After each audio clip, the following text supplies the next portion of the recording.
Ég var stödd í New York 2011 að reyna að komast inn í suður-kóreska American Idol.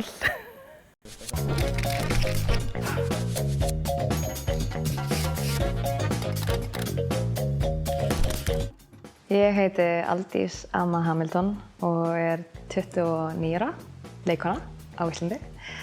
Mér hefur þótt það frekar næs að vera leikkona. Ég hélt að það yrði miklu erfiðara, ég hélt að tækifæri mín yrðu miklu takmarkari. Svo hefur ekki verið hingað til og eins og staðan er núna þá er ég bara að leika. Ég var að fljúga meðfram leiklistinni af því að ég bara þorði ekki að láta alla listina grípa mig. Nú er ekkert annað í boði, það er ekkert flug út af COVID. Þannig að ég er svolítið bara búin að vera að taka sjansinn. Ég hef ekkert verið að sækjast í neitt annað og það hefur gengið bara frekar vel hingað til, sko. Ég ætlaði mér alls ekki að vera leikkona.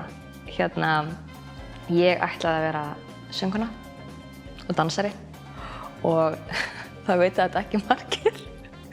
En ég var stödd í New York 2011 að reyna að komast inn í suður-kóreska American Idol.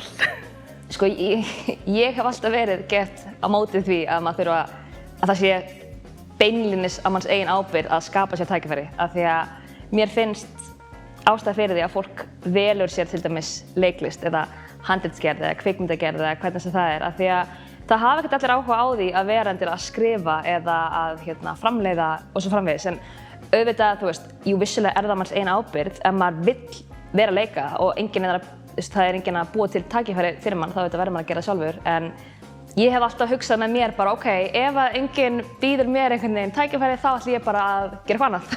Síðan óvænt hef ég verið miklu meira að ryðja mér til rúms en ég ætlaði að gera, sem er svolítið fyndið að fatta sjálfur, að maður er kannski ekki alveg sjálfur sér samkvæmur. Og svona núna mín stærsta verkefni og svona sem ég brenn kannski hvað mest fyrir af því að ég hef svo mikla tengingu við þau eru til dæmis handritið sem ég er að skrifa og ég gaf það út og ég myndi aldrei skrifa handrit, bara það grínast. Ég hef engan áhuga að segja sögur, einu sögurnar sem ég vil segja er sem einhver annar vil segja og ég vil bara leika þér, alveg hérna. Og síðan gerist það þegar ég er í brot að æfa fyrir handtöku sinu, að því ég leik lögreglukonu í brot, að þá er lögreglumaðurinn Ragnar Jónsson, góður vinur minn í dag, að kenna okkur handtökin. Og eftir æfinguna þá förum við eitthvað að spjalla og hann segir að hann er svolítið að skrifa og er kominn með hugmyndahandriti sem hann er svona þróar og svo mikið núna og er að vinna í og segir mér svona frá þessu handriti og ég segi svona smá í djóki, smá líka bara eitthvað að stuða. Hvað er þetta að vera kona í aðalhlutverki? Eitthvað svona. Og hann alveg, já, einmitt, algjörlega góð pæling eitthvað. Ég held að það sé svo ógeðslega mikilvægt að við sjáum alls konar fólk gegna alls konar stöðum og við erum með svona go-to hugmyndir. Ef ég segi kennari, þá eru mjög margir sem hugsa kona. Ef ég segi læknir, mjög margir sem hugsa karl og svona. Og það er svo mikilvægt fyrir okkur að hætta í rauninni að tengja kyn við starfsheiti. Þess vegna datt mér þetta í hug þegar Ragnar var að tala með þann karakter við mig. Bara, ok, en hvað ef þetta er kona? Því að það er engin ástæða fyrir okkur að það ætti ekki einmitt kona að geta gegnt þessu hlutverki og þetta á bara við í öllu, sko. Og mér finnst bara svo ógeðslega mikilvægt að við erum vakandi fyrir þessu að það er nauðsynlegt að við sjáum mismunandi fólk í mismunandi stöðum til þess að normalisera það. Og Baldvin Zeta var svona búinn að vera að tala um að hann vildi gera eina svona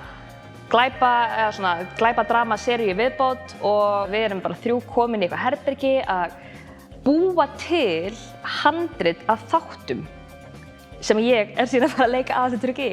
Þannig að núna get ég líka lengur sagt að þú eigi bara að ákveða fyrirfram hvað þú ætlar að gera og hvað ætlar ekki að gera. Þú eiginlega verður bara reiður til rúms og segja já þegar tækifærin bjóðast.